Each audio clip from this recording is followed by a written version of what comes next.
Well, if you stayed up to watch the Pacers and Cavs last night, you saw that game go down to the wire. The Pacers unfortunately lost it in the end after LeBron James hit a three-pointer at the buzzer. So now it is Game 6 tomorrow night at Bankers Life Fieldhouse. Alyssa Raymond is live outside the Fieldhouse, where the Pacers have really got to win tomorrow night. Good morning.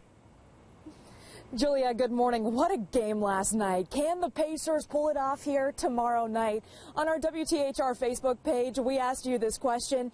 Do you think they could get it to a Game 7? Here's what some of you had to say. Let's start with Bob Townley. He says he still has faith. He says too much King James. They just cannot stop him, like I said at the beginning, but we still have hope. Go Pacers. Meanwhile, Tony Walter says Pacers should have won this series, but they blew 2 games they should have won. The series is over probably in Indiana.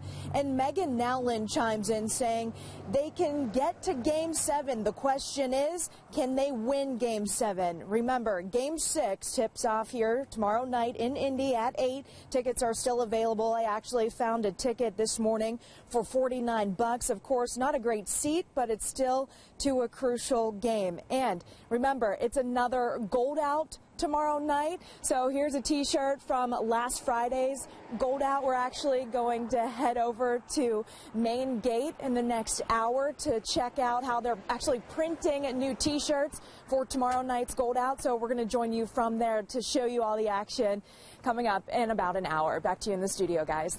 All right, Alyssa, yeah, love those shirts. Thanks.